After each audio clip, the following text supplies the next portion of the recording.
Hi, my name is Jay Gordon, and for my ethics seminar presentation, I'll be discussing case 3-3, United Thermostatic Controls. So Frank Campbell is the director of the Southern Sales Division for United Thermostatic Controls. His interests are to meet revenue and sales expectations and not losing his job. Tony Cupertino is a licensed CPA and director of internal auditing, and his interests are upholding GAAP, CPA standards, and ethical practices. Sam Lorenzo is executive vice president of sales and marketing with a desire to meet or exceed budgeted revenue and earning amounts. And Walter Hayward is CFO and member of the board of directors. And his job is to direct the company to be profitable and increase shareholder wealth. So this case has Frank, who is concerned that his team will not meet the expected revenue goals for Q4.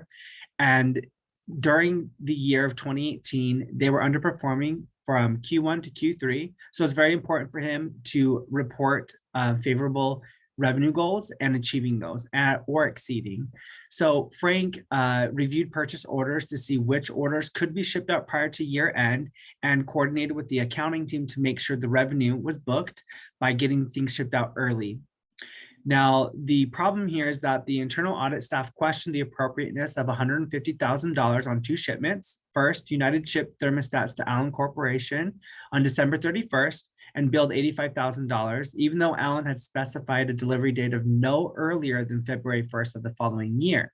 Second, United shipped thermostats to Bilco Corporation on December 30th in partial fulfillment of an order, although Bilco historically does not accept partial orders.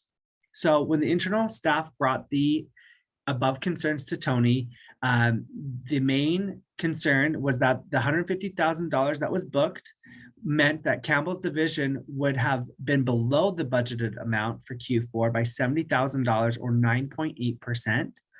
Actual sales revenue for the year ended December 31, 2018 would have been below the budgeted amount by $136,000 or 4.9%. The overall revenue effect of the two shipments created a 5.4% shift in the variance between actual and budgeted sales for the year. So this is a material issue. Tony finds out that Frank also contacted the CFO of Bilco to negotiate a 20% discount if they would accept the partial fulfillment of the order. And the findings were concerning because there's no expressed or implied agreement with the customers to accept and pay for the prematurely shipped merchandise. Now, Tony has an ethical and professional responsibility in the following areas. And that is that he must uphold his obligation to, quote, act in a way that will serve the public interest, honor the public trust, and demonstrate a commitment to professionalism. So he must communicate his department's findings with the audit committee and CC the CFO and controller. Here they can address the issues of the findings and make corrections and not be party to bad players in the business. Ultimately, this would be a good idea and time to review company policy in addressing professional conduct. And ultimately, Tony needs to uphold the AICPA's Code of Professional Conduct. Now, if this were me, I would first confirm my findings with my audit team, then set up a meeting with the audit committee and CC the CFO and the controller because I'd want them to be present. Once I fully understood the situation that my department found, I would communicate that with the team as a whole and make sure that I had evidence to support what we found. And I do think that the objections that I would receive would come from Frank Campbell himself because he would object because he would be poorly performing for Q4 and also would have allegedly offered the 20% discount and would have acted outside of normal business practices by contacting the CFO to negotiate that 20% outside of what's normal and customary.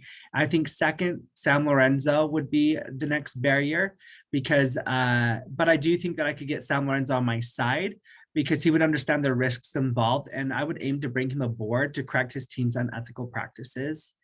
And I think ultimately I would just offer to collaborate to create a ethics training program to teach them how to address these concerns in the future. And I think ultimately, I just don't think it's worth lying or cheating. And I think it'd be better to get everyone on board because together we're stronger, and I would communicate that with the team. Thank you.